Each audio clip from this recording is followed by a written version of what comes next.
Hi all, എല്ലാവർക്കും സുഖമല്ലേ? വിഷുവൊക്കെ എങ്ങനെ ഉണ്ടായിരുന്നു? പിന്നെ കുറച്ച് ഇമോഷണൽ ഇംബാലൻസിൽ കൂടെയൊക്കെ പോയിക്കൊണ്ടിരിക്കുന്നൊരു ടൈമാണ്. ക്രൈങ് എനർജി നന്നായിട്ട് വരുന്നുണ്ട്. ഈ ട്വിൻ ഫ്ലെയിം ജേണി എവിടെ എത്തും, എന്താകും എന്നുള്ള ടെൻഷൻ, ജീവിതത്തിൻ്റെ എല്ലാ പ്രതീക്ഷകളും നഷ്ടപ്പെട്ട് നിൽക്കുന്ന ഒരവസ്ഥ. എല്ലാ തരത്തിലും ലൈഫ് ഒരുപാട് സ്ട്രഗിൾ ചെയ്ത് പോകുന്നൊരു ടൈമാണ്. ഒറ്റപ്പെടൽ ഫീൽ ചെയ്യുന്നൊരു ടൈമാണ്.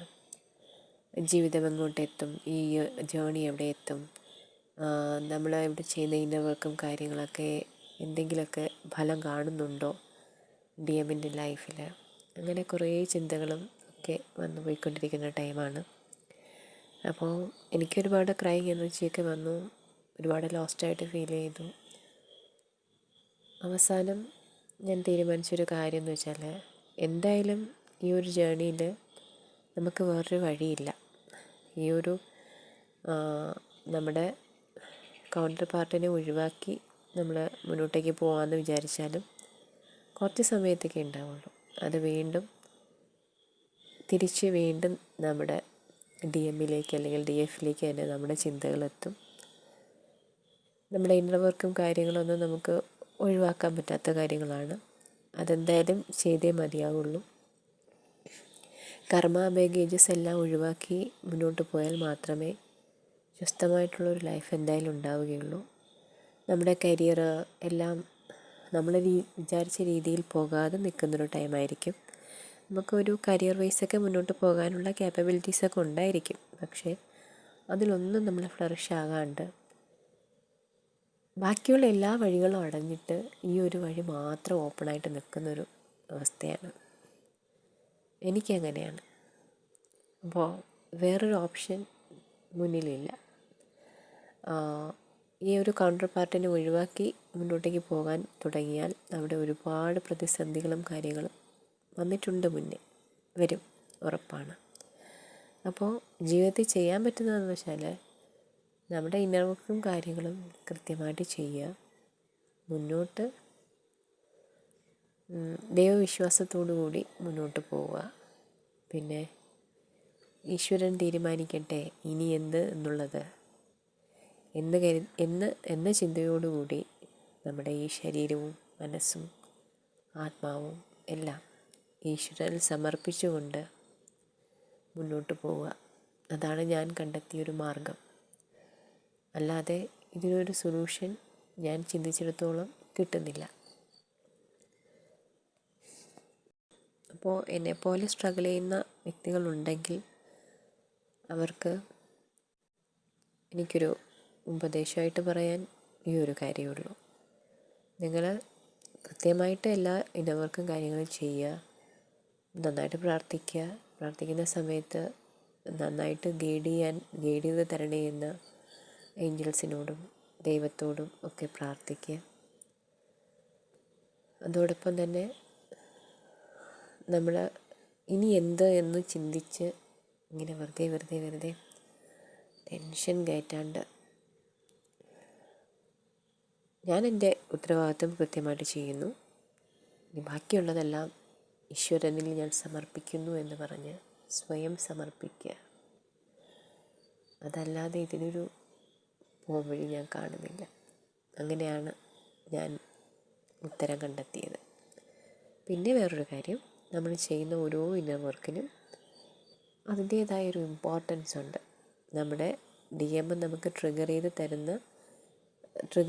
തരുന്നതിനനുസരിച്ചാണ് നമ്മൾ ഇന്നർ വർക്ക് ചെയ്യുന്നത്. അപ്പോൾ നമ്മളിവിടെ ഹീൽ ചെയ്യുമ്പോൾ അവിടെയും ഹീലിംഗ് നടക്കുന്നുണ്ട്. അപ്പോൾ എന്തായാലും നമ്മുടെ പാതിയാണത്. നമ്മളിൽ നിന്ന് മാറി നിൽക്കുമ്പോൾ അവർക്കും അതിൻ്റേതായ സ്ട്രഗിളും കാര്യങ്ങളും ഉണ്ടാവും. അപ്പോൾ കൃത്യമായിട്ട് ഇന്നർ വർക്കുകളൊക്കെ ചെയ്ത് അവരെ ഹീൽ ചെയ്യുക, നമ്മളും ഹീലാവുക. ബാക്കി എന്താകും ഔട്ട്കം എന്ന് ചിന്തിച്ചിരിക്കാതെ ദൈവത്തിന് വിട്ടുകൊടുക്കുക. ഇനി ചെയ്യുന്ന ഓരോ പ്രോസസ്സിനും അതിൻ്റേതായിട്ടുള്ള വാല്യൂ ഉണ്ട്. ആ വാല്യൂ മനസ്സിലാക്കിക്കൊണ്ട് ആ പ്രോസസ്സ് മാക്സിമം എൻജോയ് ചെയ്തുകൊണ്ട് ചെയ്യാം. അതായത് നമ്മൾ ഈ ഓരോ ജന്മങ്ങളിലും ചെയ്ത ഓരോ കർമ്മങ്ങളുടെ ഫലങ്ങളെല്ലാം അനുഭവിച്ച് തീർക്കണം ഈ ഒരു ജന്മത്തിലൂടെ. അപ്പോൾ നമുക്കിവിടെ ഈ കർമ്മ ബാഗേജസൊക്കെ ക്ലിയർ ചെയ്യാനുള്ള ഒരവസരമാണ്. അപ്പോൾ കാർമികമായിട്ടുള്ള ഡെപ്റ്റാണിപ്പോൾ ക്ലിയർ ചെയ്തുകൊണ്ടിരിക്കുന്നതെങ്കിൽ നമുക്ക് കാർമിക്സ് ഉണ്ടാകും. നമ്മുടെ റിലേഷനിൽ നമുക്കുണ്ടാകാം, നമ്മുടെ ഡി എമ്മിന് അല്ലെങ്കിൽ ഡി എഫിനുണ്ടാകാം. അപ്പോൾ ആ കാർമിക് ക്ലിയറൻസ് ചെയ്യുമ്പോൾ ആ ഒരു ഇമ്പോർട്ടൻസ് മനസ്സിലാക്കിക്കൊണ്ട് നമ്മളത് ചെയ്യണം. ഇപ്പോൾ കാർമിക് ആയിട്ടുള്ള കർമ്മ ക്ലിയറൻസാണ് ചെയ്യുന്നതെങ്കിൽ നമ്മുടെ ലൈഫിൽ ഉള്ള ആ ഒരു കാർമിക് പാർട്ട്ണറെ, അല്ലെങ്കിൽ ഇപ്പോൾ എനിക്കൊരു കാർമിക് പാർട്ട്ണർ ഉണ്ടെങ്കിൽ ആ ആളും അതുപോലെ നമ്മുടെ ഡി എം അല്ലെങ്കിൽ ഡി എഫിനുള്ള കാർമിക് പാർട്ട്ണറും ഇവിടെ ക്ലിയറായി പോവുകയാണ് ചെയ്യുന്നത്. അതുപോലെ നമ്മുടെ ലൈഫിൽ ഓരോ കർമാസ് ഉണ്ടാവും. അതുപോലെ നമ്മുടെ ഷാഡോ വർക്ക് ചെയ്യുമ്പോഴും നമ്മുടേതായ നമുക്ക് കുറേ നെഗറ്റീവ് സൈഡ്സ് ഉണ്ടാവും. അതൊക്കെയും ക്ലിയർ ചെയ്ത് നമ്മൾ കൂടുതലും ഈ ഒരു ജേണിയിലേക്ക് ആപ്റ്റായി വരികയാണ് ചെയ്യുന്നത്. പിന്നെ നമുക്ക് ചെയ്യാൻ പറ്റുന്ന വേറൊരു ഇപ്പോൾ അത്യാവശ്യമായിട്ട് ഇത്രയും ഇമോഷണൽ ഇംബാലൻസിൽ നിൽക്കുന്ന ഒരു വ്യക്തിയെ ഹെൽപ്പ് ചെയ്യുന്ന ഒരു ടെക്നിക്ക് മിറർ എക്സസൈസാണ്. അപ്പോൾ മിറർ എക്സസൈസും കൂടി കറക്റ്റായിട്ട് ചെയ്യുവാണെങ്കിൽ നമുക്ക് ഉള്ളിലുള്ള നമ്മുടെ കുറവുകൾ പെട്ടെന്ന് കണ്ടെത്തി പെട്ടെന്ന് അത് സോർട്ട് ഔട്ട് ചെയ്ത് മുന്നോട്ട് പോകാനായിട്ട് സാധിക്കും. അപ്പോൾ എനിക്ക് ഇമോഷണലി ഏറ്റവും ഡൗണായിട്ട് നിൽക്കുന്നവരോട് പറയാനുള്ള കാര്യം, ആദ്യം സങ്കടങ്ങളെല്ലാം കരഞ്ഞു തീർക്കുക. കരയാനുണ്ടെങ്കിൽ അത് കരഞ്ഞൊക്കെ തീർക്കുക. നിങ്ങൾക്ക് ആരോടെങ്കിലും ഓപ്പണായിട്ട് സംസാരിക്കാൻ പറ്റുമെങ്കിൽ സംസാരിക്കുക. അങ്ങനെ ആരും സംസാരിക്കാനില്ല എന്നുണ്ടെങ്കിൽ ഈശ്വരനോടെങ്കിലും നമ്മുടെ സങ്കടങ്ങളൊക്കെ തുറന്ന് പറയുക. പിന്നെ നമ്മളെ സ്വയം, നമ്മുടെ ശരീരത്തെ, മനസ്സിനെ, ആത്മാവിനെ എല്ലാം ഈശ്വരനെ സമർപ്പിക്കുക. നമ്മൾ ചെയ്യേണ്ട ഉത്തരവാദിത്തങ്ങൾ കൃത്യമായിട്ട് ചെയ്യുന്നു. ബാക്കി അതിൻ്റെ ഔട്ട്കം ഈശ്വരൻ തീരുമാനിക്കട്ടെ എന്നുള്ള രീതിയിലെല്ലാം വിട്ടുകൊടുക്കുക.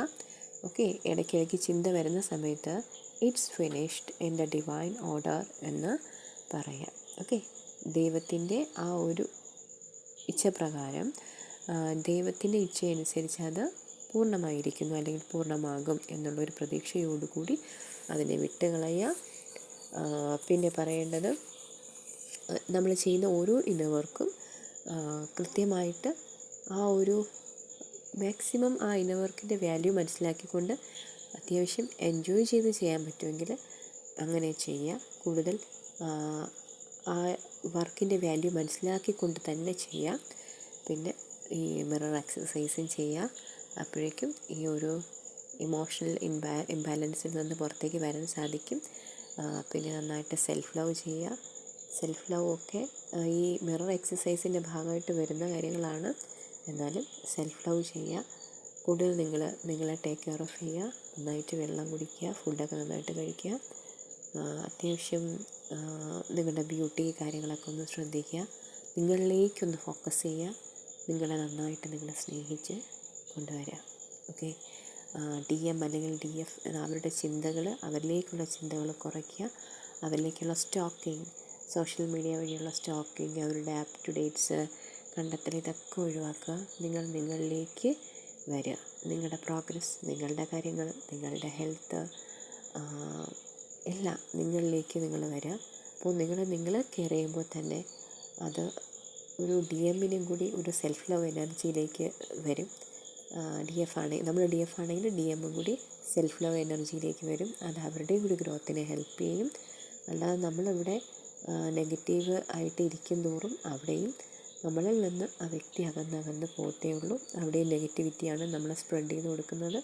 അപ്പോൾ മാക്സിമം എത്ര പ്ലാനറ്റ് ചേഞ്ചസ് ഉണ്ടായാലും ആ സമയത്ത് ആ എനർജി ചേഞ്ചസ് നമ്മൾ അഫക്റ്റ് ചെയ്യുമെങ്കിലും അത് ബാക്കപ്പ് ചെയ്ത് തിരിച്ച് പിടിക്കാനായിട്ട് ശ്രമിക്കുക. എല്ലാവരുടെയും ഹെൽത്തൊക്കെ നന്നായിട്ട് നോക്കുക. ഓക്കെ, അപ്പോൾ പറഞ്ഞ കാര്യങ്ങൾ നിങ്ങൾ ശ്രദ്ധിക്കുമെന്ന് വിശ്വസിക്കുന്നു. പിന്നെ ഒരു കാര്യം പറയാനുള്ളത്, നമുക്ക് ട്വിൻ ഫ്ലെയിംസിൻ്റെ ഒരു ഗ്രൂപ്പായിട്ട് എനിക്ക് ഫോം ചെയ്യണമെന്ന് ആഗ്രഹമുണ്ട്. ഒരു കമ്മ്യൂണിറ്റി ആക്കണമെന്ന് ആഗ്രഹമുണ്ട്. അപ്പോൾ അതിലേക്ക് ആഡാവാൻ താല്പര്യമുള്ളവർ എൻ്റെ പേഴ്സണൽ നമ്പറിലേക്ക് വാട്സപ്പിൽ മെസ്സേജ് ചെയ്യുക. നമുക്കൊരു ഗ്രൂപ്പായിട്ട് ഫോം ചെയ്യാം. അപ്പോൾ ഇതുപോലെ എന്തെങ്കിലും പേഴ്സണൽ ഇഷ്യൂസ് ആർക്കെങ്കിലും ഉണ്ടെങ്കിൽ ഗ്രൂപ്പിൽ ഷെയർ ചെയ്യാവുന്നതാണ്. അതിനുള്ള നമുക്കൊരു വാക്കുകൊണ്ടോ എന്തെങ്കിലും അവരെ സമാധാനിപ്പിക്കുവാൻ കഴിയുമെങ്കിൽ നമുക്കെല്ലാവർക്കും ഒരുമിച്ച് നിന്ന് ഒരു കൂട്ടായിട്ട് മുന്നോട്ടേക്ക് പോകാം. എല്ലാവരും ഓണസ്റ്റായിട്ടിരിക്കുക, വേറെ മൽപ്രാക്ടീസസ് ഒന്നും ചെയ്യാതിരിക്കുക. ഒരു മറ്റുള്ളവരുടെ വേദനകളിൽ അല്ലെങ്കിൽ വിഷമങ്ങളിൽ നമുക്കൊരു വാക്കുകൊണ്ടെങ്കിലും അവരെ സമാധാനിപ്പിക്കാൻ കഴിയുമെങ്കിൽ നമ്മളെല്ലാവരും ഒരേ പാതയിലൂടെ പോകുന്നവരായതുകൊണ്ട് നമുക്കത് മനസ്സിലാക്കാൻ സാധിക്കും പെട്ടെന്ന് തന്നെ. താല്പര്യമുള്ളവർ എൻ്റെ വാട്സപ്പ് നമ്പറിൽ മെസ്സേജ് അയയ്ക്കുക. നമുക്കൊരു ഗ്രൂപ്പ് ഫോം ചെയ്യാം. അപ്പോൾ പരസ്പരം ഹെൽപ്ഫുള്ളായിട്ടിരിക്കുന്നതിന് വേണ്ടിയിട്ടാണ്. Okay, thank you. നിങ്ങൾക്ക് പേഴ്സണൽ ഗൈഡൻസോ കൗൺസിലിങ്ങോ ആവശ്യമുണ്ടെങ്കിൽ ഞാൻ കൊടുത്തിരിക്കുന്ന എൻ്റെ വാട്സപ്പ് നമ്പറിൽ ഡിസ്ക്രിപ്ഷൻ ബോക്സിൽ കൊടുത്തിട്ടുണ്ടാവും. നമ്പറിൽ കോൺടാക്റ്റ് ചെയ്യാവുന്നതാണ്. Okay, thank you.